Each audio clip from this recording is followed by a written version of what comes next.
Okay, so just a recording notice to everyone who's joined or is joining that this is a recorded event and we will make it available online afterwards on our YouTube channel, which we'll post in the chat once we get started here. So I just want to welcome you all. I know it's been a few months since our last meeting, but we're excited to have everyone here. Thank you to our members from Microsoft, QCi, and Kent State. We're glad to have all of you here. This is going to be an exciting, I think, series of presentations just covering, some of the different approaches from, what Microsoft's doing and QCi in the quantum industry. And we're excited to have Dr. Guan here as well from Kent State University, just giving us some of what's happening in our own backyard. So excited to have all you guys here. Just a reminder that with our formats is that we do 20-minute presentations with 10 minutes for questions. Feel free to add questions throughout in the chat, and we'll take those and we'll make sure that we get them, that we mention them in the end, so that our presenters can answer anything that you are curious about. And also thanks to the Cleveland Big Data Meetup, as always. They were really instrumental in helping us set our format and get started in the meetup space. So shout out to them. If you ever get a chance and you're interested in that, you can check out their meeting. Okay, so our agenda for today is, first, we're going to have noise-aware quantum machine recommendation system by Dr. Qian Guan from Kent State University. After that, we'll have a two-part session from Dr. Wim van Dam from Microsoft, going over Azure Quantum and the road to scalable quantum computing. And then we'll end out the night with EQC versus NISC, how entropy quantum computers are solving optimization, with Wesley Dyke and Dr. Catherine Potts from QCi. And I believe Lauren will also be giving us a little update on QCi as well. Just a few announcements before we begin. We're planning our next meetup for early spring 2023. We'll have some more details to come later.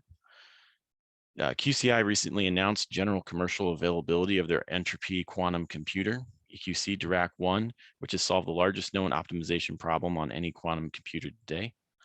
Microsoft has been making progress in paving a path towards scale through the demonstration of elusive Majorana physics, new constructions in quantum fault tolerance, and through the Azure Quantum platform. And from our community, Case Western Reserve University is planning to offer a course on quantum computing, again, this upcoming spring semester. And QC Ware, one of the other vendors that we have had relationships with, is sponsoring the Q2B conference live in San Jose the first week of December. So registration is open for those who are interested. Okay. And with that, I'll present to you Dr. Qian Guan from Kent State University, presenting noise-aware quantum machine recommendation system. And just to give you his bio, Dr. Guan is an assistant professor in the Department of Computer Science at Kent State University in Kent, Ohio. Dr. Guan is the director of the Green Ubiquitous Autonomous Networking System Lab. He's also a member of the Brain Health Research Institute at Kent State University. He was a computer scientist in data science at Scale Team at Los Alamos National Laboratory before joining KSU. And his current research interests include fault tolerance design for HPC applications, HPC cloud hybrid systems, virtual reality, quantum computing systems and applications. All right, Dr. Guan, are you ready? Yep. Thank you. Okay. Thank you. Thank you very much for the introduction. All right. So thank you for this inviting me to give this talk and this event. I'm very happy to share, my research that's I conducted in Kent State. Okay, in Kent State. So today I'm going to give this talk. Its title is Noise-Aware Quantum Machine Recommendation System. So this is like my bio, my CV. So I have been working in the industry for several years, as a software engineer, embedded system engineer, and also I have been working in Los Alamos National Lab, which we have rebuilt the first nuclear bomb there, right? So working for the DOE for a couple of years. Okay, so that's my kind of simple bio. So before I start today's talk, so I also want to give you guys this kind of overview for what we are doing in my research lab. So I have divided my current research directions into multiple categories. So we also working on the AI solutions. So we call it applied AI solutions for specific domain science. Okay, we work with people from physics, medicine design, and the social studies. Also, we build the systems. So you can, if you look into my website, so we put everything into the system, and then we build the workflow system for AI applications and the HPC applications. And also, I have a small team working on this quantum domain. So we study the quantum machines and build this kind of recommendation system to help our domain users who are not the experts and knows everything about the quantum systems, and help them to understand them well, system well, and make the best selections when they want to choose which machine that they want to run, so that they can making their money spent for renting those machines, having the value back. Okay, and last one, I also have some research project working on the virtual realities, and then we utilize the eye tracking technologies to enhance the problem investigations in this virtual reality applications. So my research work was funded by NSF, National Science Foundation, NIH, National Institute of Mental Health, and also the Department of Energy. So let's talk about quantum computing, right? So I think this probably is not the first time that you guys have ever been showing this kind of figures, right? So these pictures. So currently there are so many, not so many, actually, at least a bunch of vendors. We call them vendors, literally. So because they provide this kind of hardware pieces. So there are a bunch of vendors currently are inventing the hardwares for quantum computing systems. So they are using different technologies. For example, like the IBM, they're using the superconducting materials and the technologies. And Honeywell, they're using this photonic-based kind of technologies, and also trap ion technologies using this IonQ, right? So different vendors are trying to build the quantum machine, try to build up the quantum entanglement in our reality using different type of materials and the technologies. Okay, so and then now it's when we talk about the quantum computer, it's not this kind of story in the future. It's going to be happening. It's happening now, right? So I was really excited to be invited to attend the IBM Quantum Summit last week in New York City. So in that summit, so IBM officially announced the release of the new machine, right? So which has 433 qubits, which is almost half of the 1,000 qubits, right? So his name is Osprey. So it's now this kind of record is updated. So probably this current most biggest quantum computers is now we have 433 qubits. Okay, but also IBM make this kind of a projection. So in 2023, which is next year, right? So they will give us a 1,000 qubit machine.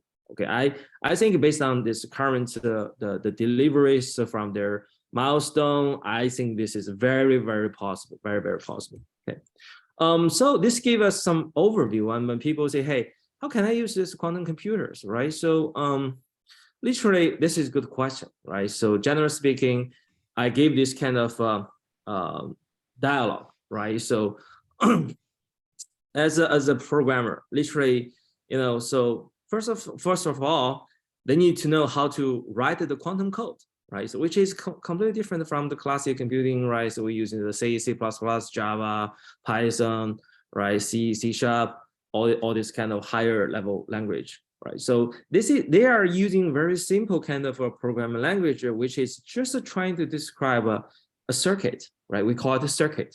Okay, so for some of our friends here probably from this electronics engineering domain, so this is not the new words to them, right? So we build the circuits, right? Digital circuits all the time, and everything, our cell phone, TV, computers are all built with this kind of circuits, right? So now we move our cloud back to 1950, 1930, 60. So now let's build this kind of circuit, and then let this circuits to change the state of this qubits, the quantum systems, and then generate the result that we want.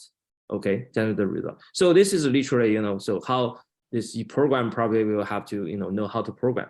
But at the same time, the programmers are also need to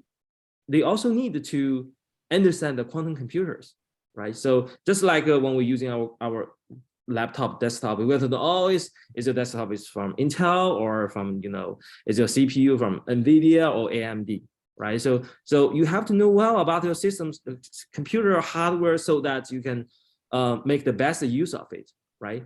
So now, literally, for a programmer, or if we say, hey, I want to learn the program, learn how to do quantum computing coding, or I'm thinking of converting my classic code into a quantum version, right? So typically, this is there's two domains that every programmer have to know, right? However, so on each domain, like the applications and the quantum computer hardware, so we do have to understand, right? We do have to understand some characteristics, right? So on the application side, we needed to know what's this application characterization, right? So what's this special features that one circuit application has, right? And also we may need to know the vulnerability factor, right? So which is like which part of the circuit probably is the most vulnerable to the impact of the noise, okay? And we will talk about noise later, so yeah, don't worry. So on the hardware side, right? So we also need to know what kind of problem it has, what is the noise, and also how we can evaluate the performance, right? So it's like we're using the flops, right? So flops, how fast it can do, or bandwidth, like how much task they can process, right? And also, how can we understand it with some sort of tools, right? So we have all kinds of tools. If you open your system monitor, this kind of app on your Mac, and they will show you, okay, what's this current usage of CPU, memory, what has happened, who is using these resources, and how much time they have been using it, right? So we need such kind of tools so that the programmer can have a better understanding about what's happening on that piece of hardware. Okay. Next, we'll talk about the noise, right? So currently, the biggest challenge for applying quantum computing to the real problem is the noise, right? This noise. So that's why when we talk about this quantum devices at the current stage, we call them NEOQC. So I think on the third talk, so we will also have this some sort of comparisons, right? So it's called noisy intermediate scale quantum devices. So I just gave you a quick example that's we just benchmarked, on this hardware. Okay, so this is the BV algorithm. You can think about just some sort of application. Its ideal output should be 0011. Okay, for qubit 0, 1, 2, 3. So their output should be 0, 1, 0, 0, 1, 1. Okay, it should be 100%. It means like in the ideal situation. So no matter how many times you run this circuit, the only kind of option is 0, 0, 1, 1 for this 4 qubits. Okay, so but if we just choose to run it on a real machine, right, on a real machine, so we may have a very small possibilities, so we can get different results from what we are supposed to get, right? So we may have this some chances to get 0010, some chances to get 0100, right? So you see that this kind of percentage is low, but it's not zero, right? It's not zero. So that means like if you give let's say 10,000 shots, so this one probably can give you have several hundreds of this 0010, several hundreds of 0100, right? So the chance is still there. Chance is still there. Okay. All right. So literally, when we're talking about the quantum errors, so if you have been looking into the IBM Quantum or some other like quantum computers, they also offer us some sort of like a spec matrix. Okay, like spec. So it shows you. We call it. They call them calibration data. That means like well, for up to the last calibration, right? So what's the current states that these machines have? All these qubits, all these connections between different qubits, right? So how likely we may have some errors, right? So when we have trying to keep one some qubits at some state, and then it's eventually was changed by the noise, right? It was changed by noise, not by this algorithm. Okay, so we have this T1 and the T2. So they're representing this relaxation time, right? So T1 is typically talking about on the single machine, single qubit states. So how likely this single qubit state will collapse? And the T2 is this spin relaxation time, right? It's the effect of the environment, other qubits, how the single qubits can be affected by the other qubits or the environment. How likely, right? How likely? So they're using this time as their unit, right? As a unit. I think it's the nanosecond, right? Microseconds. Okay, and then also we have some operation errors. Operation errors. This operation errors is different. Operation errors are some sort of probability kind of variable. Okay, some sort of variable. So it defines when we, for example, like this readout errors. They defines if we try to measure the state, right? When we read the state out. So how likely what you read out is different from what it's supposed to be. Okay, so all this kind of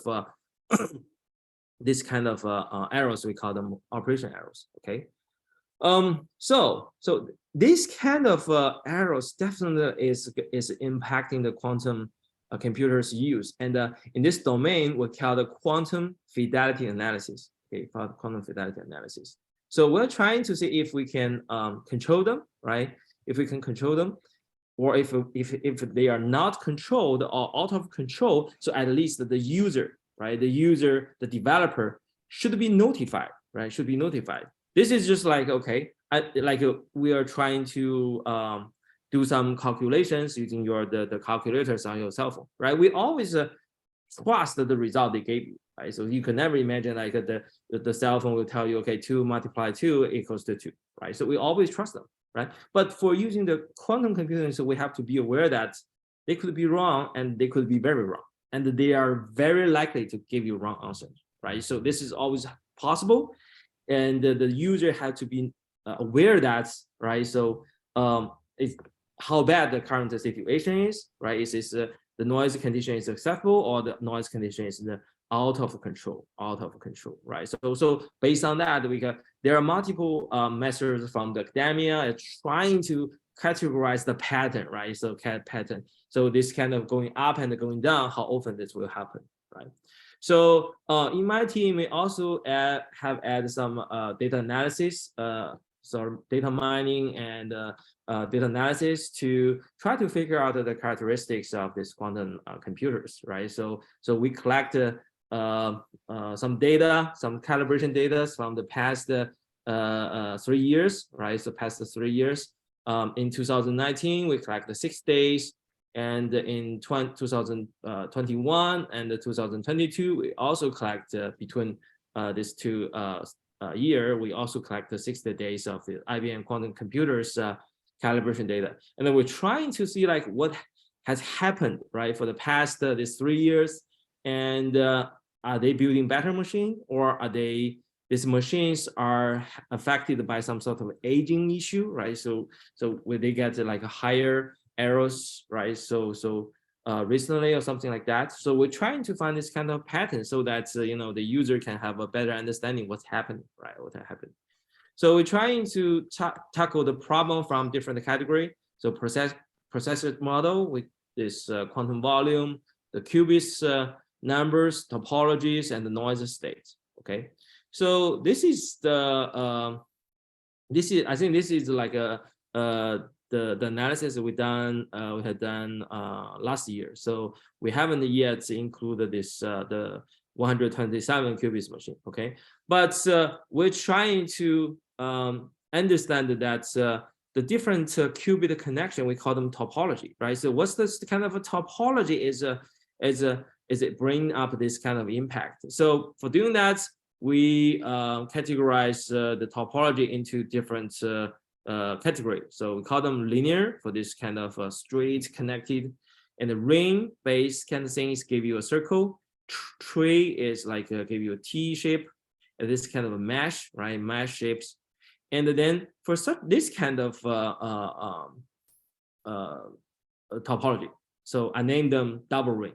Okay, and typically for this kind, 1, 2, 3, 4, 5, 6, 7, 8, we have 8 rings. We call the octuple ring. So even though IBM didn't give this any kind of terminology names, but I just borrow some definitions from the networking topology to give them name again, so that we can understand what's this if the shape, the topology is impacting. Also, we have done looking into this quantum volumes, which is are there static kind of parameters to indicating the state of the computer. Okay, so here are some collected data, heuristic data. So we're literally looking into T1, T2 readout error and the CNOT errors, because they are considered as the most dominating factors that the user may want to look into, right? So we have seen that the first take home from this, right? So this is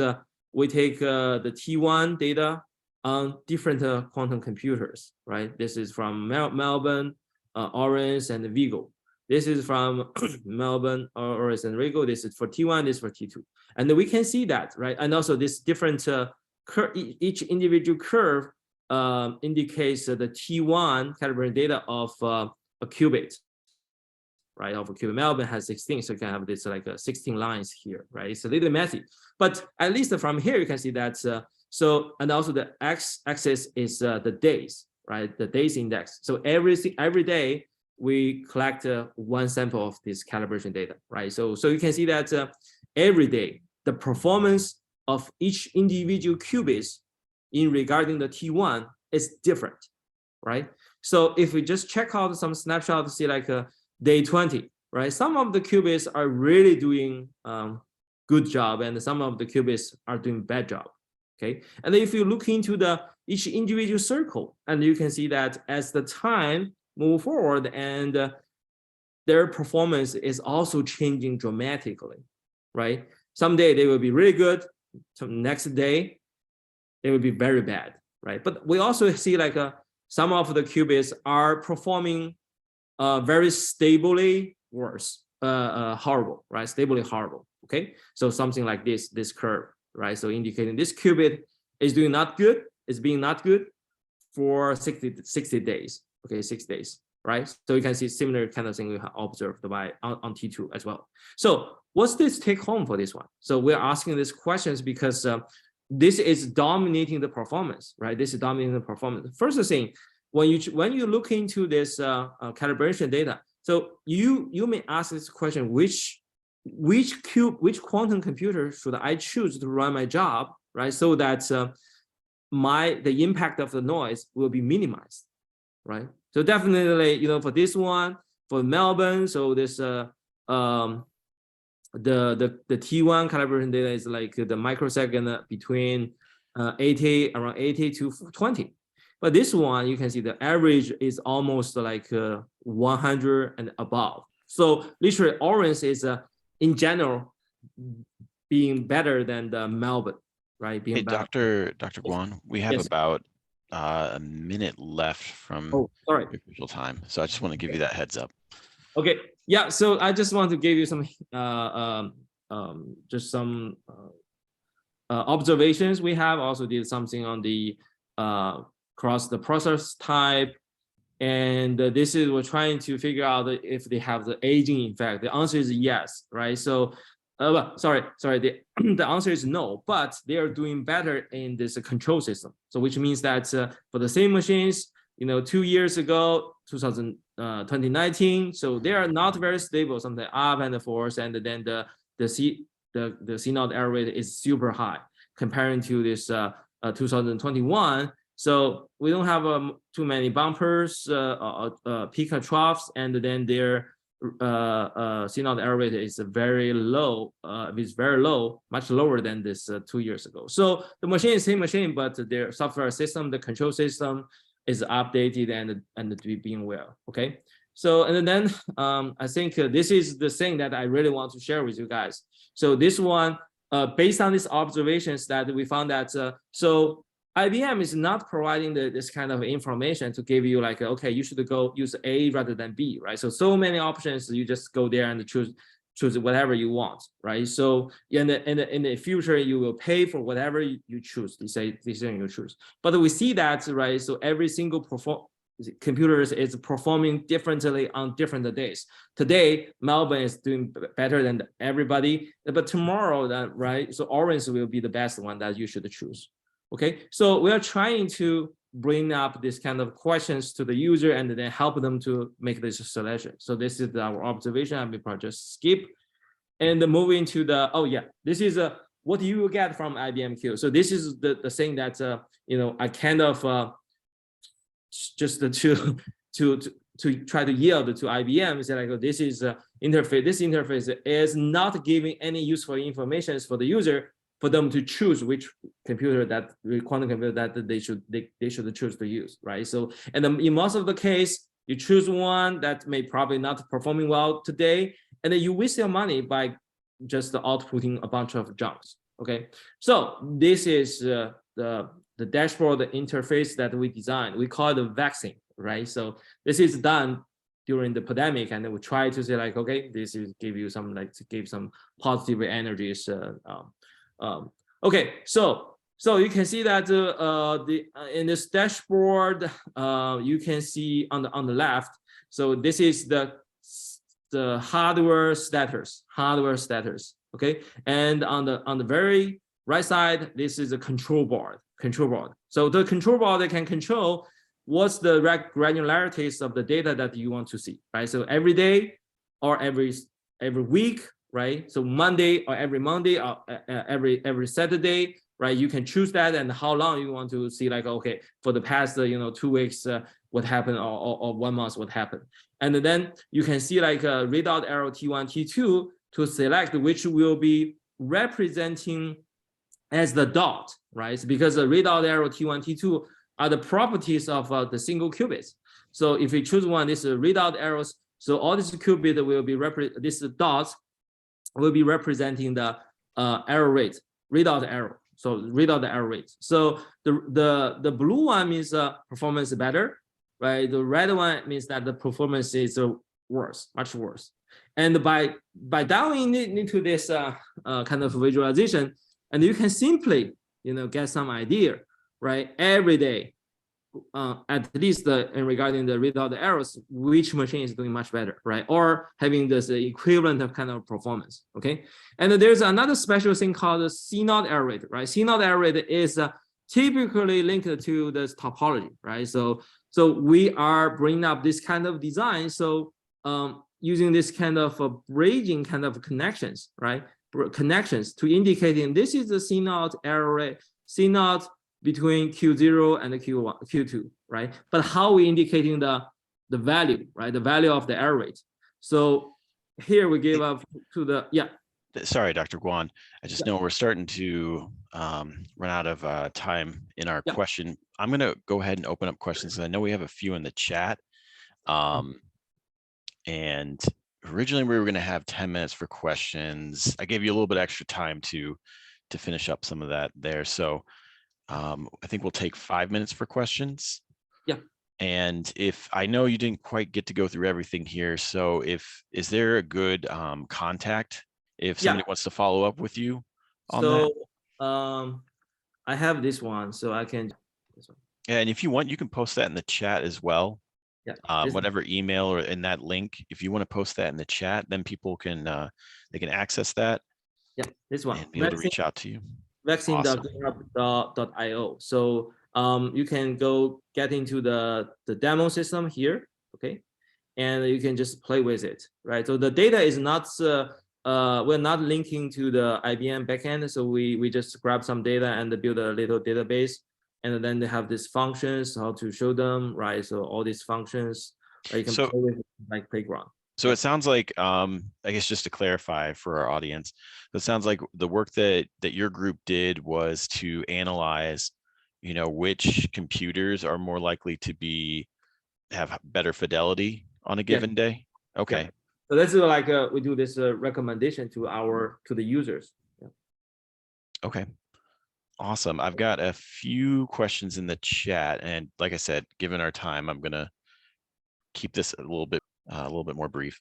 I see there's one that's mentioning how, programming, there are no code systems out there. I suspect that there might be new ways to interface with the quantum computer from a non-programmer perspective. Do you maybe want to comment on what level of coding experience does someone need for for this one? Yeah. So this tool is literally building for this real user who are looking for run some production code, something like that, right? So because we are trying to bring up this value, right? So to choose the best one that can give you the best result. Okay.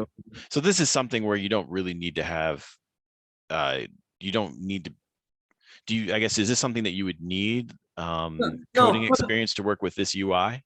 No, for this one, you don't need any experience. You can just play with it because this is the data was already loaded there. It's from real data. So you can see that, every day that's every single machine has certain kind of a trend. And if you assuming you are the user that you want to use it today, or, and then you can pull some data and regarding to the the error rates or T1 T2, and you can get some hints from there, right? So you can see, oh yeah, if I'm assuming this, I'm the user, so today we based on this kind of current calibration data noise condition and showed in this visualization what choice I should use.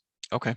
What choice I should make, right? So this is, I think this one is everybody can do that, and everybody can just try to figure it out, because IBM, I think the official user dashboard is not offering such kind of comparing kind of functions, right? So not comparing A with B, and yeah, so this is we try to help our user, right? Help our user.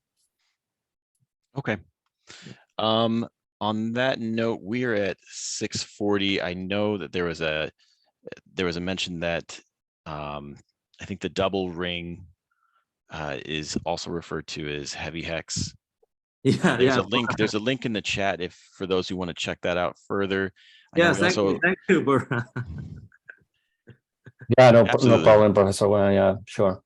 Yeah, maybe like one comment that I would make also is that yeah, I think like we are offering a bunch of, we are offering up to like 23, 24 quantum computers, right? Sometimes like selecting one computer or the other is a matter of choice, right? Like depending on what kind of problem you want to do, right? Depending on whether it's a problem on a large number of qubits or a smaller number of qubits, and whether you want to prioritize a larger quantum volume or a larger number of clubs, right?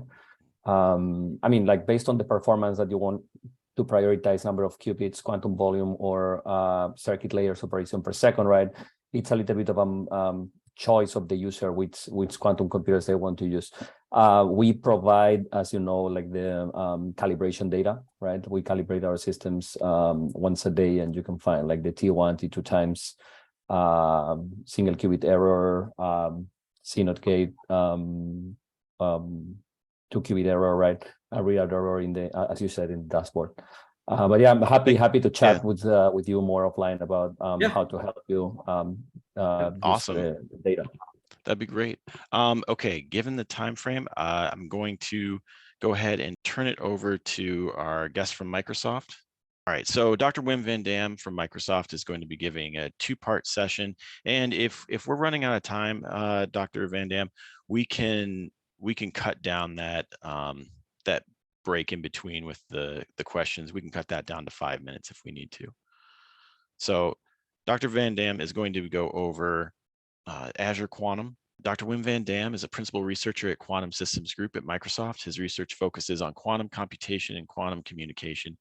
Before joining Microsoft, Dr. van Dam was head quantum algorithms at QC Ware and a professor at the departments of computer science and physics at UC Santa Barbara. He earned his Ph.D. in physics from the University of Oxford, UK, his Ph.D. in computer science from the University of Amsterdam, the Netherlands, and he was a postdoc at UC Berkeley, HP Labs Palo Alto, the Mathematical Science Research Institute in Berkeley, and MIT. All right, thank you. Dr. van Dam, you can go ahead and share screen. Thank you for that introduction. Let me take a few seconds to share my screen properly, and then we can get going. Okay, thank you.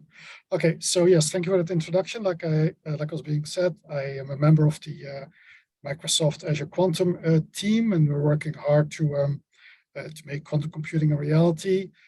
My own research in the past and currently is on quantum algorithms, but what I will be talking about today is more of a broad overview of what we are doing at Microsoft, and that involves hardware, software, architecture, and our cloud platform, Azure Quantum. That's a fair amount of material, and I'm grateful that I'm allowed to split up my this presentation into two parts. So first part, I will devote to some kind of motivation to explain why we are approaching quantum computing the way we do, and why that has made us make certain decisions regarding the hardware road that we are pursuing. And I'll be updating you on some recent experimental breakthroughs that we've achieved and that we've published. Then we take a little break, probably a little short break, and then I will continue with talking more about the software and the engineering architecture side of things. Some exciting new tools that we've developed. I'll be able to present. This was announced yesterday, and I'll end with some closing thoughts. So I've been in this field, and some of you like me for a number of years, and the field has greatly matured the past a few decades. And I feel that at the moment we're kind of entering a kind of a phase where we're kind of starting to separate the hype from clarity. It's clear that quantum computing is a very promising technologies with potentially tremendous rewards, but also that this is not going to be an easy road, that we really have to think about how to achieve success in the long run rather than over-promising and under delivering. And I really feel that kind of attending conferences, talking with colleagues, that there is this kind of shift that we kind of go away from the hype, and we kind of give we kind of achieving more clarity, what is going to be needed and what it's going to take to get there. So as a former academic, I fully understand why quantum computing is something worth pursuing. It is very fundamental. It started out as fundamental questions about the foundations of quantum physics. It combines beautiful ideas of theoretical computer science. And so as an intellectual endeavor, it's obvious why we are interested in quantum computing. But for kind of for the larger world or the population at large, and for non-academic institutions, it's worth kind of reminding ourselves every now and then why we're pursuing this challenging, why we try to achieve this challenging goal. And we are in it, we at Microsoft and some of our colleagues outside academia, we're pursuing this goal because we firmly believe that the world needs quantum at scale, that are going to be benefits from a quantum computer that have an impact through all of society. And so one example that we've spent a fair amount of thinking about is the problem of carbon fixation. We kind of, acknowledge that carbon fixation would be a potential avenue to battle global warming. The idea of carbon fixation is to design a chemical process where we use a catalyst to capture carbon from the air, and so that you can put it away, simply said, and thereby reducing the amount of carbon in the atmosphere. This has to be kind of clearly, this is literally a global problem, and it's really at scale. And so to find such a catalyst that does the job properly, you have to tick many boxes. It has to be, like I said, a catalyst. You have to be able to reuse it.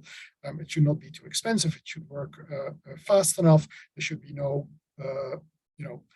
disadvantages of the process as it goes on. So there's a lot of the search for such a catalyst is highly non-trivial, and it involves quantum computation. Well, it involves quantum chemistry, I should say. And so the situation today is that there is a need to find such a catalyst for carbon capture, and that the space of candidate catalysts runs into the tens, if not the hundreds of thousands. And to find the right one involves solving problems in computational quantum chemistry. And today, the situation is that, well, we cannot efficiently search this space. The individual computations take too long to do on classical computing. And if you have a partial solution, we do not know how to make it into a meaningful kind of directed search. And so the idea then is that a quantum computer, a full-scale quantum computer, could help us in this process in finding the right molecule with the right properties, and that the checking of these properties can be done through a quantum mechanical computer, thereby ultimately delivering upon this promise of finding a carbon capture catalyst that does the job. So that's a worthwhile goal. It's worth thinking about, like, if this is indeed a feasible problem to pursue. And so we've been like I said, we've been thinking about this for quite a while. And so we've asked ourselves the question, like, well, what are the kind of quantum computational resources needed to solve a problem like this? And so here's a resource estimation for a chemistry problem, as just described. Consider a system with 64 electrons, 56 orbitals. That's take an error rate of 1 in a million of the elementary operations, and let's have the elementary operations take kind of 100 nanoseconds. So in a situation like this, the number of logical qubits that you would need is in the 5,000+. That's kind of, if you kind of put pen to paper, lay out the circuits, that's kind of what you get. The logical depth of the calculation is such that you're going to need fault tolerance to solve a problem like this. Although this is a very ambitious error rate, 1 in a million, it still is going to make straight up computation with the physical qubits meaningless. So we're going to have to apply error correction, going to have to embed our logical qubits in physical qubits. And this error correction has to be good enough to support the computation from beginning to end. And when we use kind of our with these assumptions of error rates and clock speeds and an architecture that makes sense and error correcting codes that perform as well as we know them, the best possible error correcting codes, when you put all these numbers through a computational ringer, you come out with an estimate like you see on the right, where the number of physical qubits is 2 million. The runtime of the algorithm, although this is a very fast device, is going to be a little bit less than a month. And then the other numbers refer to the number of T states, which is a crucial unit when performing fault-tolerant computation in this kind of architecture, the logical depth. And so these are all very demanding resources, but it should be compared to that classically, if you want to do the same computation, we're going to be needing millions of GPU hours. So the quantum computer still outperforms classical computing for this real world relevant problem, but you can see that the resources are quite significant, to state it mildly. And so this is this is typical. If we do a similar analysis for other problems that we care about, that really solve a problem, real world problem, we see that chemistry simulations, to really be able to perform them in a way that outperforms classical computing, is going to require 1 million plus physical qubits. Material sciences, problems in material sciences, 10 million qubits. Scientific understanding, so verification of the quantum physical models, that would require something in the tens of thousands of qubits. And again, these are the best numbers that we know. We're not the only ones who pursue this kind of resource estimation. Other groups arrive at similar numbers. Of course, there's variation because there's variation in the underlying assumptions that people use, and to figure out how your assumptions about the error rate, about the architecture, about the clock speed, how did it affect these ultimate estimates, which are obviously crucial to gauge whether or not your goal is going to be achievable. That resource estimation is a important but also very time-consuming process. That is to say, until well, kind of earlier this week. So I'm quite excited. I apologize for the fact that these slides are not super polished because we just had to were able to make them since yesterday. And so what our group has done is it has developed a what we call the Azure Quantum Resource Estimator. This is a tool that people can use, researchers all over the world, free of use, where you enter your quantum program, you enter the assumptions of the noise model, the error correction model, and the estimator will give you the kind of numbers that you saw 2 slides ago. So I'll be saying more about this in the second part of the talk, but I hope that people don't jump off and now start browsing. But we just announced that earlier this week. We've got a blog post about it. We've got a technical article that appeared on the archives about it. And we're really excited about this. So that's why I kind of very happy to be able to slide this into the current presentation. And so going back to the motivation, as it were, many different industries are looking into application areas of quantum computing. People are looking into quantum computation for computational problems in finance, material sciences, developing better solar panels, better batteries, optimization problems in supply chain management. There are many potential applications of quantum computation, but we have to be honest with ourselves. We have to be honest in comparing it with what we can do classically, which is obviously very impressive what we can do with our current state hardware and software.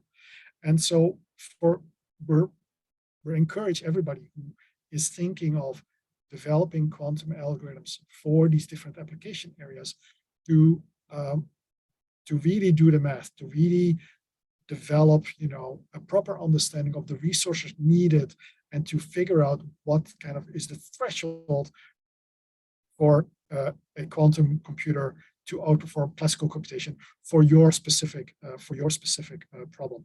And so what you can do with this kind of resource estimation point of view goes far beyond the specific example of quantum chemistry that I just listed. So by looking at a problem that we find one of the most promising one, quantum chemistry, computations in quantum chemistry, we keep on kind of running into this this number of 1 million qubits. And so that really has inspired us to take a long-term view of where we want to take Azure Quantum, our current and future quantum computing platform, to kind of deliver on that goal. And so there are kind of three pillars, if you will, of our approach. First one is that we are working on engineering an industrial scale machine. We want to design and build a quantum computer that can deliver on this requirement of 1 million qubits. Second of all, it's clear that quantum computing is going to be only a part of a larger computational framework. And so for us, it seems clear that the natural place for a quantum computer is going to be in the cloud. And so we're also thinking about and working on how to embed quantum computing in the larger infrastructure, where you have a cloud that supports high performance classical computing, large data management, and so forth. And third of all, we also see that nobody can do this by themselves. This is an endeavor. It's a scientific endeavor. It's an industrial endeavor. It's a commercial endeavor that is going to need collaboration and resources from all around the world. And so we really work on nurturing an ecosystem of innovators to kind of reach that goal as quickly as is possible. We cannot do this by ourselves.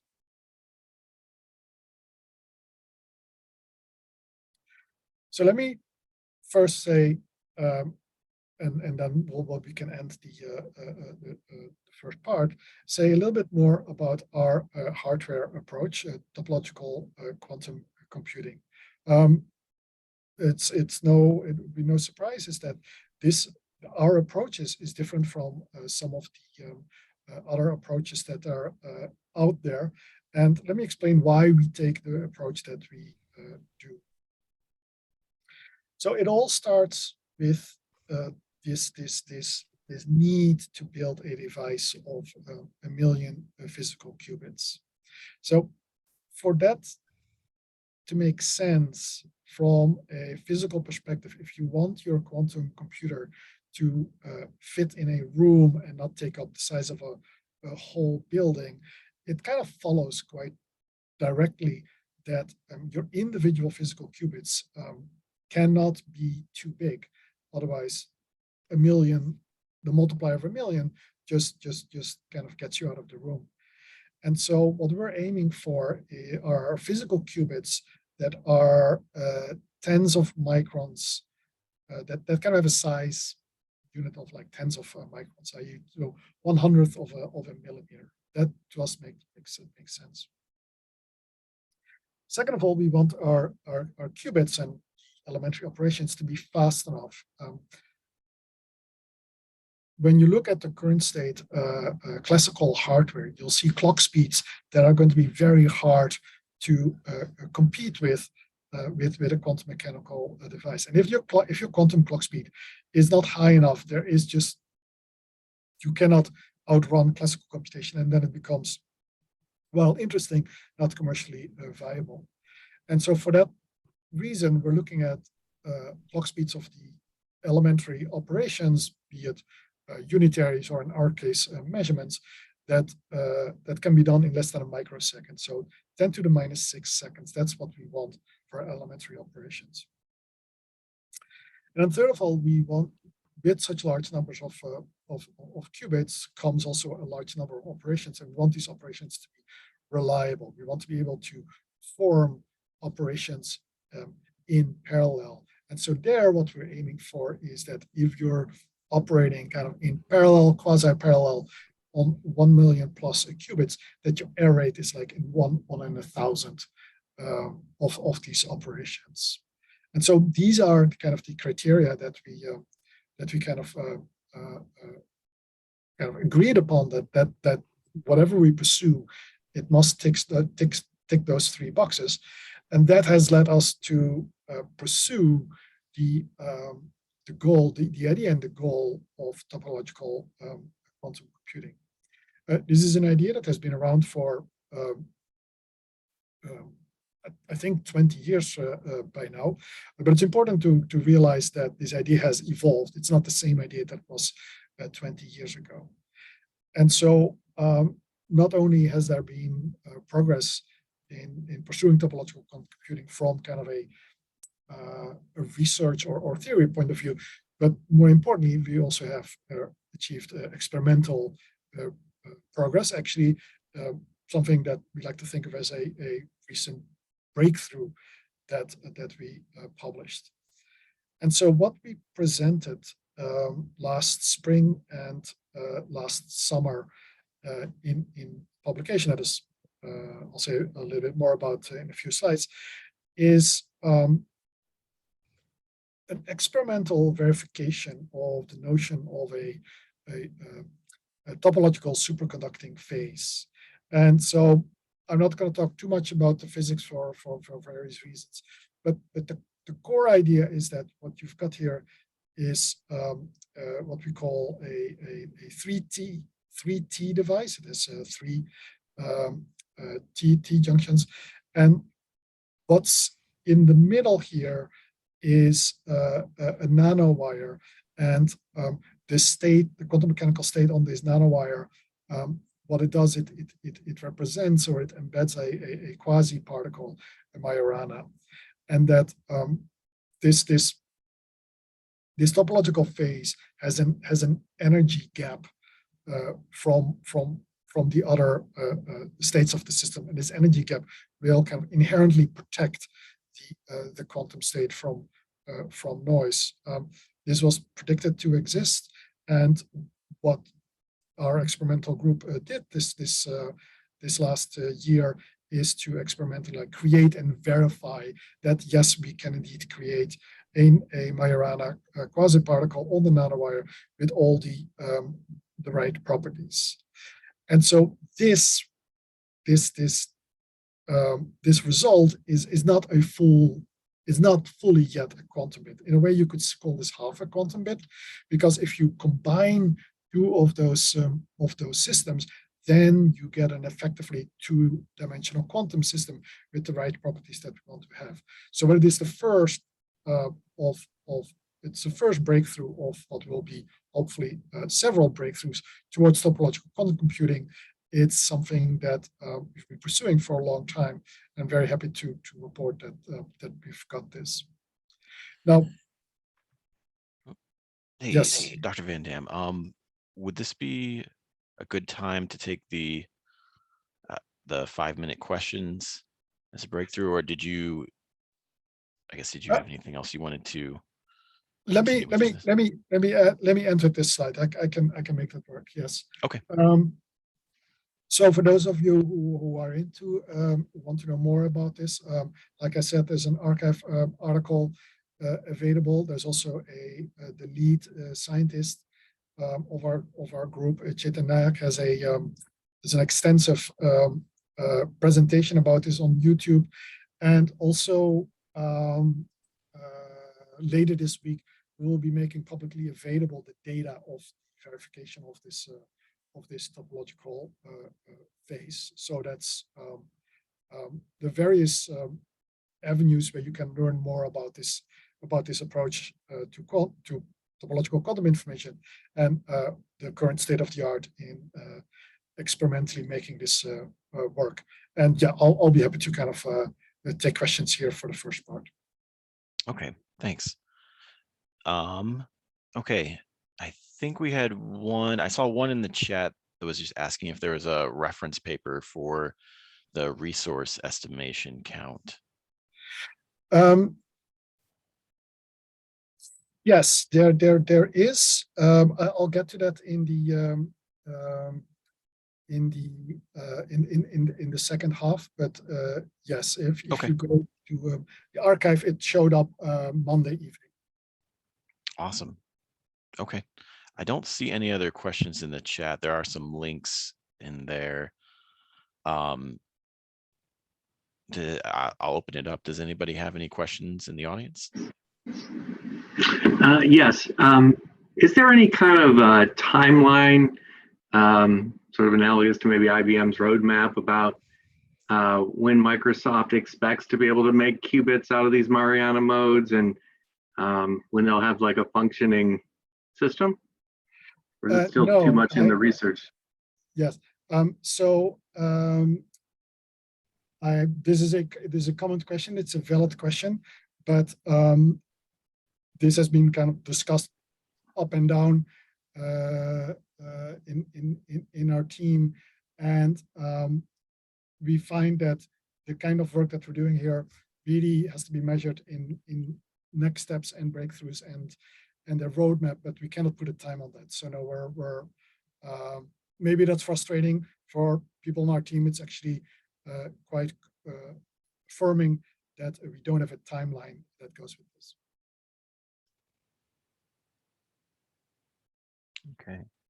Does anyone else have questions? I know we're excited to see some of your further discussion on, especially the topological, because I know that one's been kind of, you know, in the shadows, so to speak. But it's exciting to hear that there's some breakthroughs on this for sure. I know that's very exciting. I know John also is very excited about as well. It's been one of his main research points.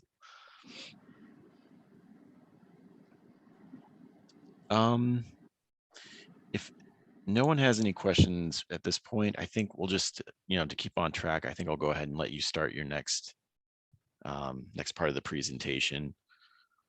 And then following that, we'll probably keep questions shorter on that, just so we can let our guests from QCi get started as well.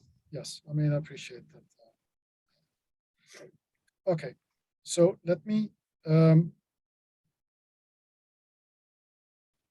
then go to the second pillar, which is more of a architecture software aspect of our approach.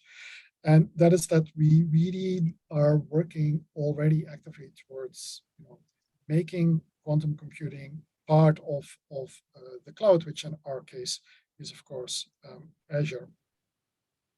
So at Microsoft, we are known for having Azure, a cloud computing platform that is at the moment mostly classical. But when you go there, you will see all sorts of advanced computing tools that will help people with machine learning, high performance computing, and also quantum computing through Azure Quantum. And it's really in this context that we view where quantum computing is going to shine, and where we need to bring the quantum computational power to make it really useful. And so what we're pursuing is really what we call, and others probably also call, integrated innovation. That we're not going to develop a quantum computer and then at the end of the day kind of tag it onto an existing infrastructure. We feel that it is crucial that you start thinking about this today, so that when the hardware is there, you immediately get the maximum possible impact. One example of this approach is a collaboration that we have with Axo Nobel, a chemistry company based in part in the Netherlands. So that's nice for me. And so what we're doing with them is go through their workflows, their current computational needs, and see where quantum computing is going to make sense in the future. Anticipating that we can already prime these workflows to move them to the cloud, to kind of connect them with the resources that are available there, such that when the hardware has arrived, this transition is going to be as smooth and as quick as possible. So adjusting these kinds of workflows is highly non-trivial and takes a long amount of time, and it already gives benefits in the sense that it enables our collaborators at Axo Nobel to already tap into computational resources that are already available. And so that brings me to the topic of hybrid computing, which is a popular phrase. Hybrid computing, where we integrate classical with quantum computing. I think everybody kind of agrees that this has to happen, that the quantum computer by itself is not going to cut it, and that we have to kind of make the two together work. But it's important to realize that this making classical and quantum work together occurs at different levels in the system. On the one hand, as it were, the highest level, you want your quantum solution to fit into your classical solutions that you already have and that don't need the kind of the quantum benefit. So you want to integrate your solution with your pre-existing machine learning protocols that you have, with the sensors that you have, with your big data database. That all has to happen at that level.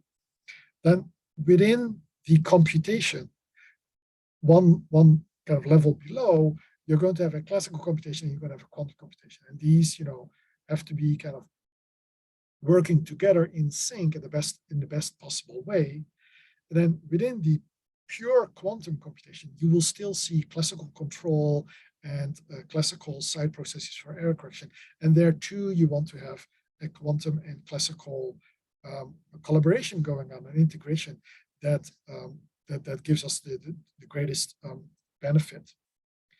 And so with that in mind, we distinguish what we call different levels of hybrid computing, where on the left, what we call batch quantum computing. This is very similar to you describe a classical circuit. Classically, you describe a circuit and you send it to the quantum device. Whereas on the far right, you have kind of the longer term view where high performance computing, classical resources, and quantum computing are fully integrated in a distributed manner. And so there are gradations between those two, and we kind of distinguish 5 different kinds of levels. But because of time constraints, I'll skip the details of this. There is a very nice result that we presented at QDB last year, and this summer an archive publication was published, where you can read more about our approach to hybrid quantum classical computation. And so the third pillar is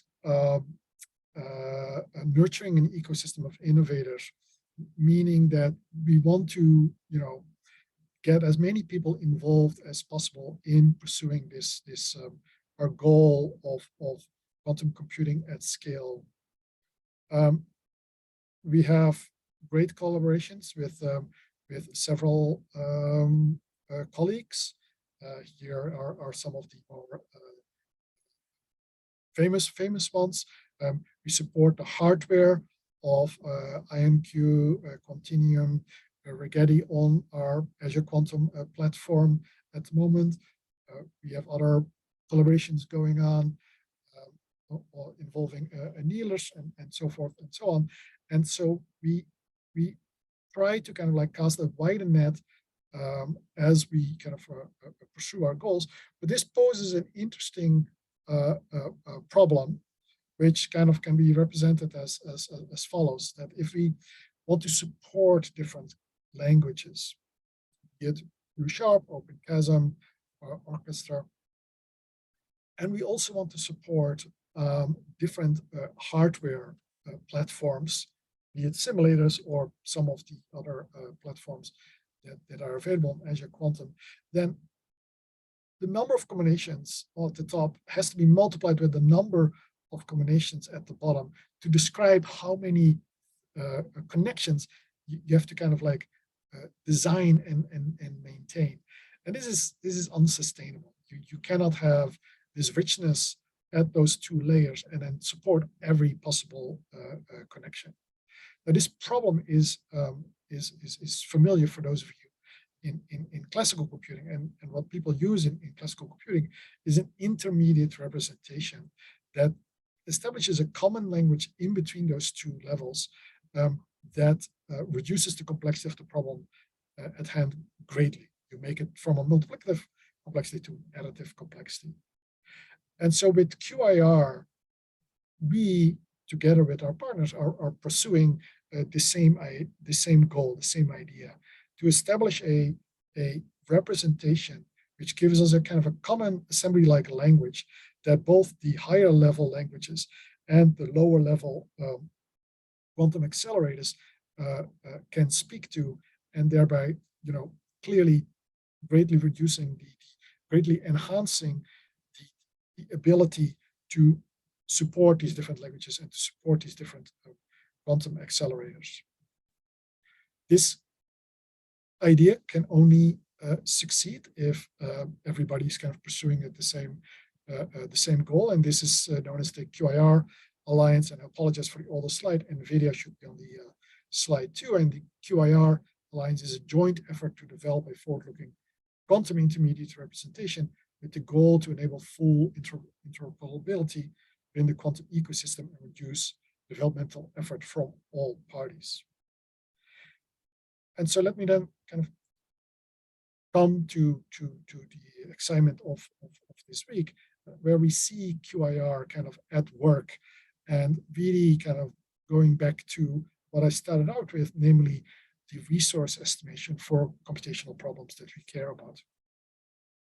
So I gave this at the beginning of the first part of the talk. I gave this example of a computation that we want to perform, and that was going to require 2 million physical qubits, and where the total computation would be like a month's time. Now, challenging as that may seem, it should be pointed out that those numbers was the outcome of years of like development of algorithms that had even more daunting numbers. You see here in 2014, the same kind of computation by the best kind of estimates would require 1 billion years. That was reduced to 100 years in 2017, and now we have this number of 1 month. And what you have here is this progress is one at the level of algorithms. This is not progress in hardware. This is a very common process, which people in classical computing are all too familiar with, namely that if you have an initial solution, you're going to see how well it performs, and then you're going to refine it. Not everything is a great algorithmic breakthrough.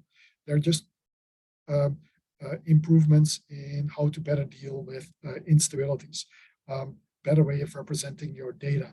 And there's this continuous cycle of making your algorithms work better and better. And when you look historically, algorithmic improvements over the years have been far more significant than hardware improvements classically. So this is a crucial process of why information technology is so successful. And so what we pursue and what we think everybody should pursue is to reproduce this success in the quantum domain. Now, how are you going to do this refining of your quantum solution if you don't have a quantum fully scale quantum computer yet? That's where our resource estimator comes into play. So just to give you a kind of a very coarse overview, with this resource estimator, you can use, crucially there is the QIR, the intermediate representation, that enables us to make a mapping between applications and compilation results, which can be done in QCR or in Qiskit, and hardware, the physics, as it were, on the other side. And so what you can do is you write your own code, you write your own compiler, or use one of ours. You use one of our error correcting models, or you define your own error correcting model. You define the physics of your qubits, and you let the resource estimator then crank the numbers for you and tell you, okay, with all these parameters, with this kind of error correction, these are the physical resources that you're going to need. And so this is automated. Like the hard part, doing this computation, is done for you. And then what happens is that you get an outcome like this when you use this tool. You get a breakdown indeed of like how many logical qubits you're going to need, how many physical qubits that means, and you've got all these assumptions, and you can play with these assumptions and see how the numbers change. And with this tool, you can really see, okay, is my algorithmic improvement, like how much better is it? You can now express this not in big O notation on a piece of paper. You can give numbers as to like, okay, this is how many physical qubits I managed to reduce my algorithm with. Like I said, this is not so polished because it is so fresh. We've got a blog post about this where you can read more about this resource estimator. And following this blog post, you can see the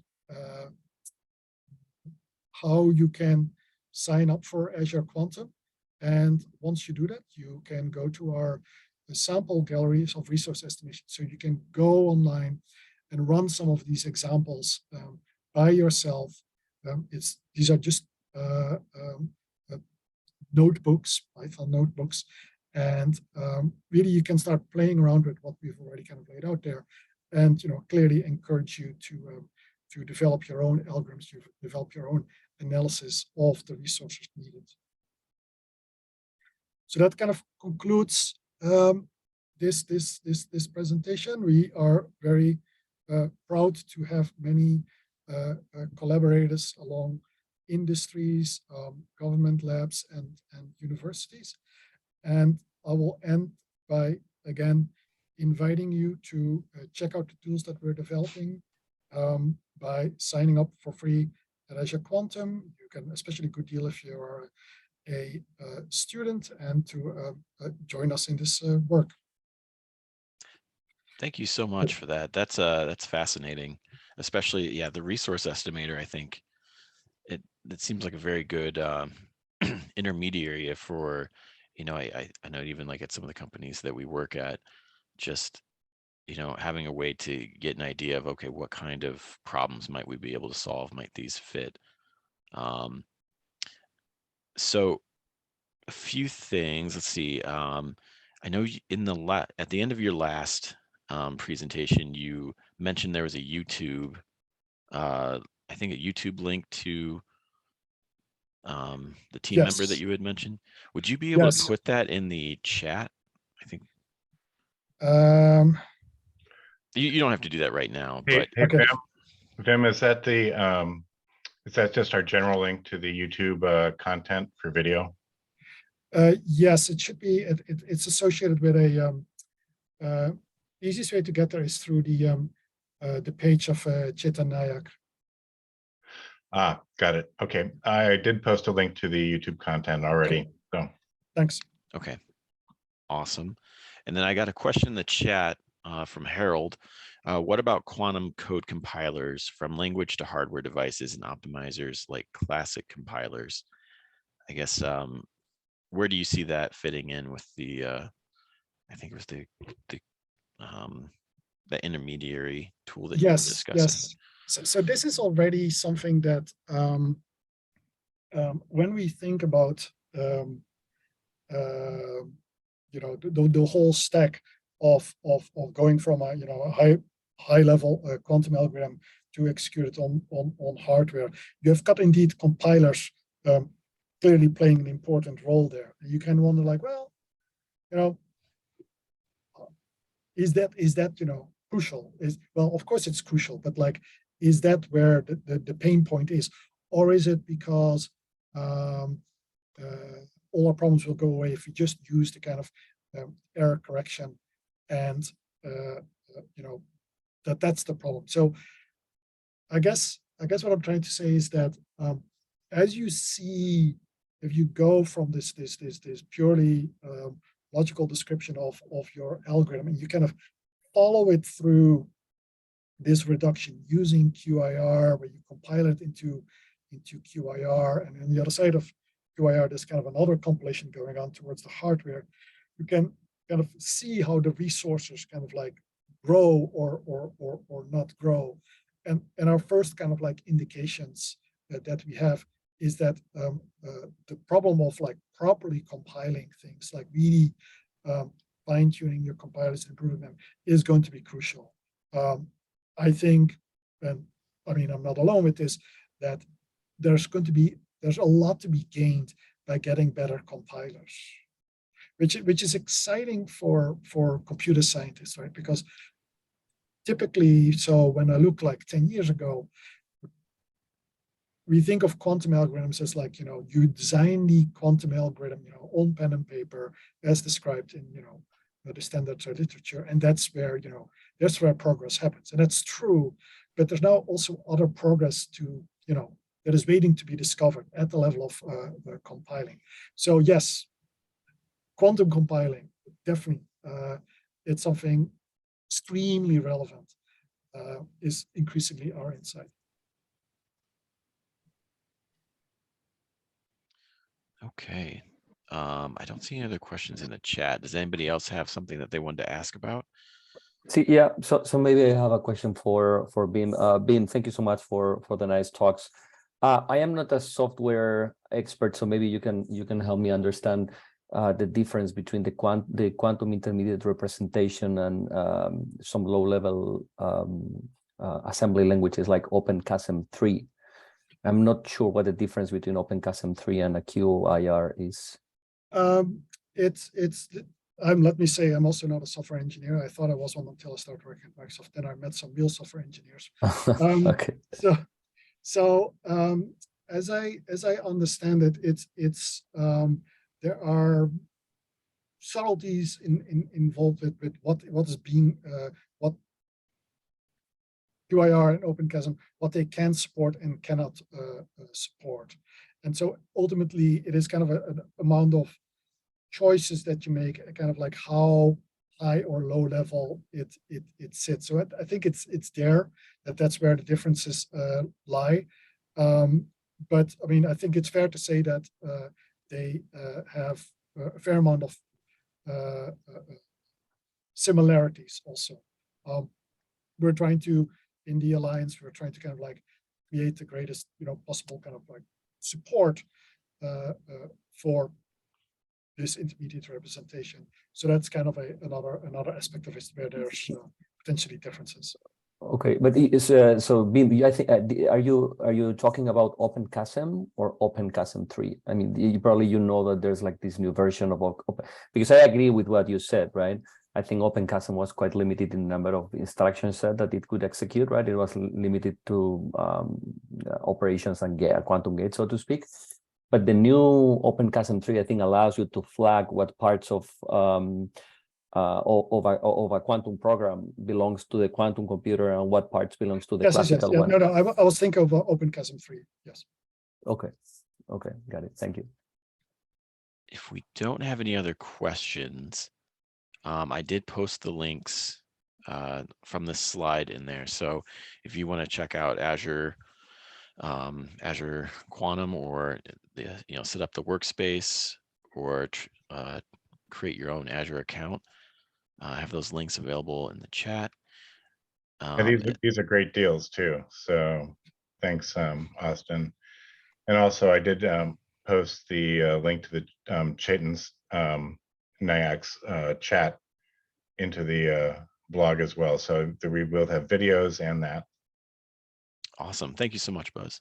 You're welcome. And thank you, Dr. Van Dam. Appreciate your presentation. Some really interesting stuff there. So I would highly encourage you guys to check that out and start experimenting with this. All right. Thank you so much for that. Thank you, Vim. For our final speakers for the evening, we have EQC versus NISC, how entropy quantum computers are solving optimization.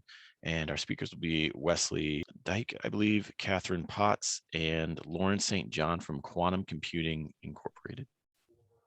Wes hails from Colorado and serves as QCi's lead technical advisor, driving client-facing projects in the domain of quantum computing. He holds a Master of Science degree from the University of Colorado, Denver in applied mathematics with a concentration on operations research. Wes has a long history of implementing business intelligence solutions with a data-driven approach to critical decision-making and offers a unique technical and business acumen. Having served as a business owner and consultant across many industries and as an employee within a large organization, he is passionate about bridging the gap between technical and business stakeholders and in driving results for both. And then Dr. Catherine Potts is a quantum data scientist focused on quantum machine learning and development at quantum computing, QCi, a recent doctoral graduate from Montana State University's mathematics department. Her academic research focused on the intersection of AI and scientific imaging problems, specifically adapting machine learning algorithms to work with large high-resolution videos of brain neuron communication. In her current role at QCi, Catherine works on building customer-centered applications for quantum machine learning algorithms with a focus on generating value from the quantum process. And then Lauren St. John is the account manager and a lifelong New Englander serving at QCi. She brings over 20 years of sales experience in the most emergent technologies across the enterprise software and hardware industry that include software development, data management, mathematical programming, and now quantum computing. She has always been driven by gratitude for having the opportunity to be even a small part of influencing humankind's future. All right, with that, I will hand it over to you, Lauren. Thank you. Okay, excellent. So I'm going to share my screen here. It is going to be this one. I am going to go into slideshow mode here, and it should be up on the screen for everyone to see, correct?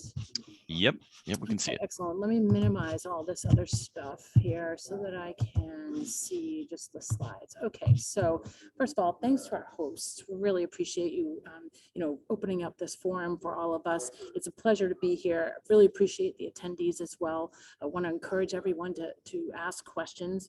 Some of the stuff that we talk about today is going to sound too good to be true. So please do ask your questions. We are very eager to hear them and answer them. So again, just to introduce ourselves. So it's going to be myself. I'm going to present a few slides.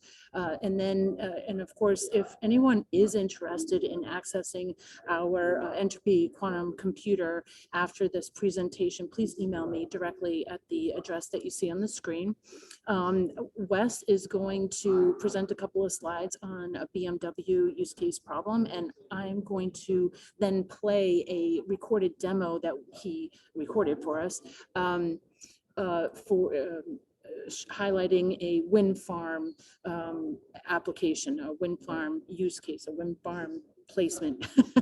Anyway, we'll be showing you what it's like to actually run a problem on the EQC, the entropy quantum computer. And then Dr. Potts is going to highlight some quantum machine learning applications and a quick little use case for you. So we hope to keep you engaged, and again, we hope you learn a lot here. So just to introduce QCi, we are publicly traded. This is all of us. Just this past July, we went to New York City and we got to ring the closing bell. It was a great experience. It was so fun. Catherine, Wes, and I are way in the back there in the, of all those people, but that's our company. And what we're doing is delivering ready to run quantum systems that accelerate and simplify the adoption of quantum computing. And we empower current non-quantum experts to access the power of quantum, not only our computer, but others as well. And we think we're delivering the best performance results in the way of speeds, precision, and diversity. And we'll talk about that as the presentation goes on. So here's our entropy quantum computer. There it is. This is it looks just like that. Maybe not as pretty with all the blue and everything. That's what it will look like when it gets shipped to your location. But it's really just, a desktop size. It's a rackable unit. It plugs into the wall. It uses very little electricity. This is a photonic system, so it does run at room temperature. I'll say this, it is completely counter to NIST designs today, and that's because the underlying principles are deeply rooted in the physics of quantum mechanics. So it's similar to an annealer by finding the lowest energy of a Hamiltonian, but again, with a completely different qubit approach. In layman terms, I'll give it to you in layman terms. I know we have a lot of scientists here, but in layman terms, the photonic technology used by the EQC recognizes the environment as a free source of useful energy rather than a source of interference and noise. So if I were to say that in quantum physics terms, that means that the EQC uses the back action of the environment to evolve the quantum system into a decoherence-free subspace. And that's just where its discrete energy states are immune to decoherence and loss. So that just means really to you and I that you can now run much larger and more complex problems on our EQC than in other NIST design systems. It eliminates errors and again, it's just ready to run at room temperature. Photonic system, yeah, it's highly stable. It's a coherent system. It's again, unlike NIST designs, it conditions the naturally available environment, right? And it carefully engineers a controlled interaction to establish a set of coherent quantum states. So this stability, it allows us to have a large scale design that operates at room temperature, very low power levels, and at low cost. So as you can see over here, the main difference between our computer and others is that our qubits are completely connected. They're fully connected right here. You can see, I don't know if you can see my mouse. I'm hoping you can. I'm pointing at this, photonic QC image here with all the photons completely connected, whereas on the other side, you see the photons are only connected, in groups of 4 here. So this is accessed by the cloud with an API. It's a REST API that we use. We are solving problems with about 10,000 qubits today. Again, full connectivity among the qubits, so that enables the calculation of very dense problems. And very soon we're going to have, it's going to be our 2nd generation unit that will use qubits. So instead of just 2 positions, right, it will be 64, 64 positions at a time. And I know I'm wording that incorrectly, and maybe Wes can correct me afterwards. But long story short is that you're going to be able to run a lot bigger problems today than you could in the past. So here we have an example of that. I'd like Wes to jump in here and kind of speak to this slide and the next one. It's about the use case that we did with BMW. After that, I have a demo to run. So Wes, would you jump in and Sure. just kind of talk about this? Thank you so much. Yeah, I'd be happy to. Yeah, so I got I had the pleasure of solving this this problem that we were presented from the BMW Quantum Challenge. It is the placement of sensors around a vehicle to enable an autonomous operation of the vehicle so that it can, it can see the critical points around it.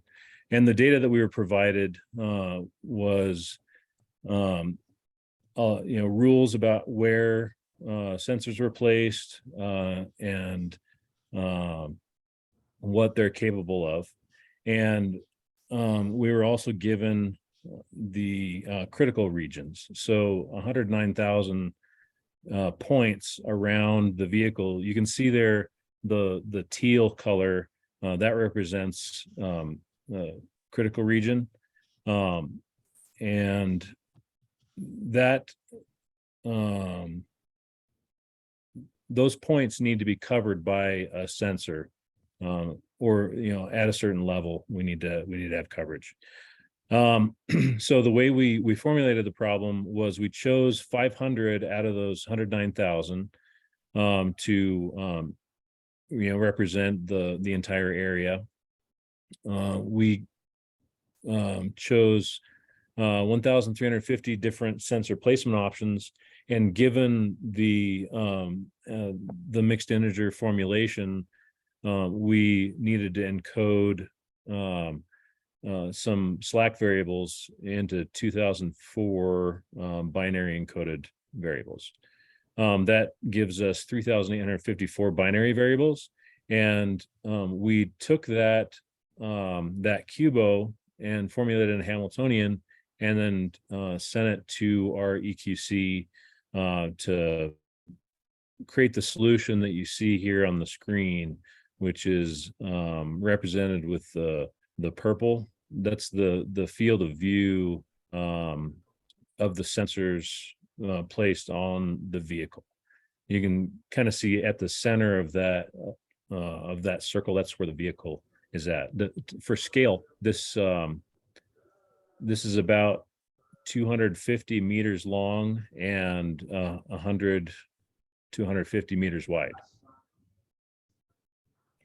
Go ahead. Go to the next one. I'll move on to the next slide, if you would. Oh, there we go. Okay. And one of the cool parts about this was, we ran the problem hundreds of times over 2 days to run, to test it and to adjust our parameters to find the appropriate solution. And it held up. We didn't have to go back and calibrate the machine, and we just keep hitting it with requests to run our problem. And what you see here is sort of our search for the parameters for the conversion of the mixed integer formulation into a cubo. And it was pretty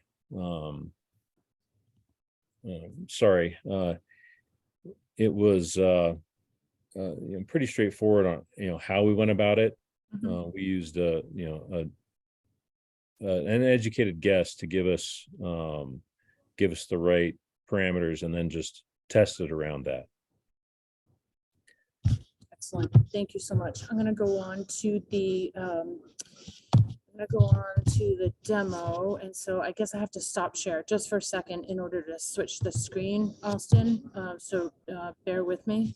So now I'm going to share screen again. And I'm going to go here, and I'm going to go here, and I'm going to go here. Okay. You guys can hear that? No. And see it? No? Stop Yeah, we share. can. No, here. Hold on. Sorry.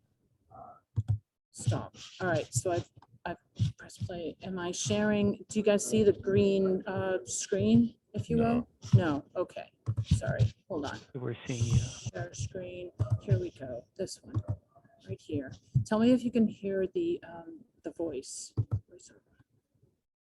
Are we good? We can see you, but not hear the voice. Yeah, we can't hear Can it. hear me, but not the voice. So Oh, we this we can see the video, but not hear the voice. You can see the video. So why don't I do this? I will ask Wes to kind of follow along. Let me set it up for you, because I'm here at Supercomputing 22 and I've been running this demo at the AWS booth today. So Wes, you can jump in where you like, but why don't I just kind of set the stage here? So this is a windmill optimization problem where they're looking to, figure out where they're going to place the windmills. Evidently, it's a very complicated problem. And so this is the region that you see that they're trying to figure out where to place them. So go a little bit fast forward here. Let me minimize. Oh, shucks. You can probably play the video. Okay. We just won't hear it. Okay. So if Wes wants to describe what's going on or something, that would be great.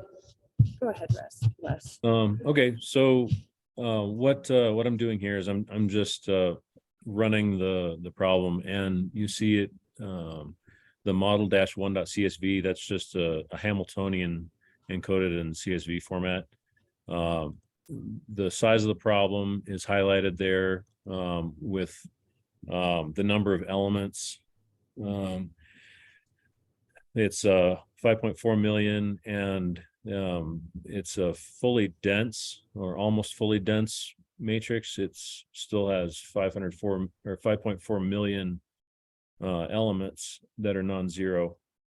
And so it's running through submitting the problem right now. And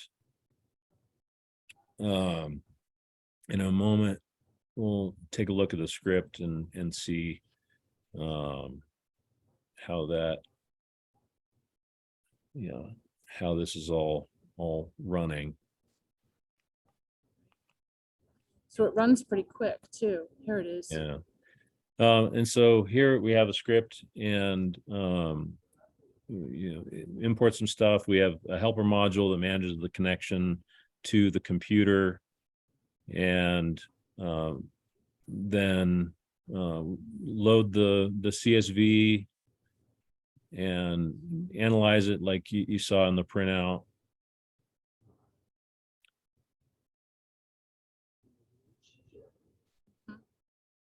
And once we've created the gRPC request, then we'll submit it to the problem or to the computer, and then just wait for it to solve the problem. And just keep checking until it's done. I think you chose every 5 seconds arbitrarily. It didn't mean anything. Yeah. Mm-hmm. And this is just the way. This is the way it was done, kind of in the lab. Now we have a REST API that manages this whole process for you. So instead of directly connecting to the computer, you connect to our service and send either constraint problems, QBOs, Hamiltonians, graph problems, that sort of things. But then see here, it's in the background. It's all done. It selected 97 locations for the windmills or the wind turbines, and printed out some other stuff. The EQC time was 64 seconds. And the ground state energy is only meaningful to the Hamiltonian form. And here's the output. It's the visualization, right? Yeah, here's the image with all the turbines. And if we were to zoom in on it, you could see the power contribution for each of the turbines. And the interesting thing about this problem is that it also analyzes the wake effects. So the wake effects between the turbines, and we don't formulate it ourselves. A partner of ours formulates it. All right, so that was the demo. And so now let me escape out of this. Hold on. Let me get out of here and let me, I think I want to do this. And oh, okay, so the window's closed. Okay, hold on. And I'm going to share screen again, and I'm going to go here, and here, and I'm going to go from game. I'm just gonna, wait a minute. This, and here we go. All right, Catherine, Dr. Potts is going to talk about QML applications. Yes, and I apologize for having my video off. My internet connection is failing me at the moment, so hopefully you guys can still hear me. No worries. But applications, okay, good. Applications that we're working on at QCi in the QML realm are things like quantum feature selection, so selecting features out of data sets based off of correlation, quantum dimensionality reduction, like principal component analysis, non-negative matrix factorization, etc. And then community detection, which is a type of clustering algorithm performed on graph nodes. And then what I'm going to talk about in a very brief example is a version of our quantum prediction model, which uses a different machine from the EQC, a machine that's based off of a reservoir computing paradigm, which is a different type of machine learning algorithm than what you typically see with a gate-based machine. Lauren, you want to go to the next slide? There you go. And so what we're doing with our reservoir computer is doing things like time series prediction. Here, this is an example of predicting a stock price using a day-to-day prediction methodology. So we send the information for a single feature into our reservoir photonic computer, and what comes out of it is an enhanced feature set which we can perform a regression on to give us our prediction scores. So for example, the mean squared error on this model I'm showing you with our reservoir photonic computer is approximately 12 cents versus $180 shown on just the straight linear regression here with the green line. So we're getting some form of accurate prediction of this stock price without the need to do a quantum information encoding step, which I found as to be a significant barrier working with data like this, classical data on quantum machine learning techniques. We don't have to do that with this type of machine. Nice. Righty, thank you. I think that concludes our presentation. Hopefully we kept it to 20 minutes and we have the 5 minutes for questions. In which okay, thank you. Yeah, you're welcome. Yeah, it looks like we have some questions in the chat. I think I'll go with this one right here. Is this EQC some sort of physics inspired annealer? I guess what is, I guess, kind of, if you can go back over us with what is special about EQC versus some of these other computers models that we've seen before, I think that we're more familiar with. So EQC is a photonics device. It's a quantum photonic system is what we've coined, and it is not exactly an annealer, but analogous to an annealing device. It it finds the lowest energy state of a Hamiltonian.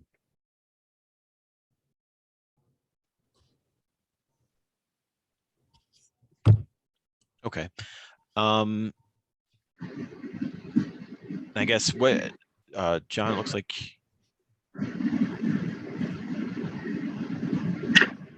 Oh yeah, I just wanted to understand better how, like the principle that it's using. So it almost sounds like what you're saying is that you put a bunch of photons into the device that has a whole bunch of some kind of optic devices and that have some kind of tunable parameters that can model a Hamiltonian.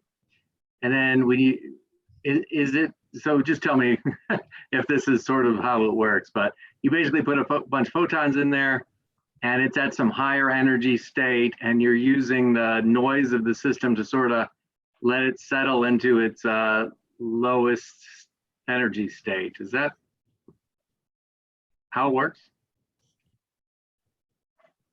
Lauren, do you want to, because I don't know.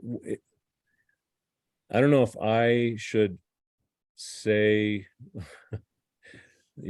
what, So there's a lot of IP that we're protecting right now, and I can appreciate Daniel's comments about, and I said, like, this is going to sound too good to be true. There are going to be people who do not believe us.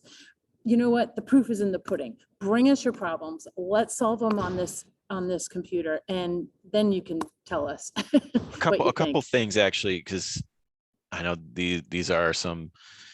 I can tell the audience is somewhat credulous on some of this. So, are there any academic papers that you could point our audience to that they could look into? Or is there contact information that you guys can give us if they want to follow up?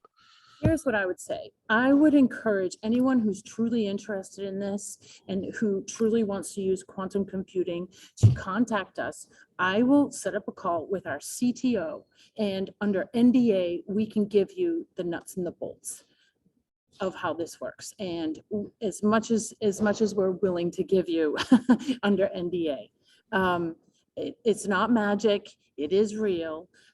This was out of the Stevens Institute, and I'm sure there are academic papers of various sorts. I know that we're working on some QRNG technology, and there are some academic papers that we have in that regard.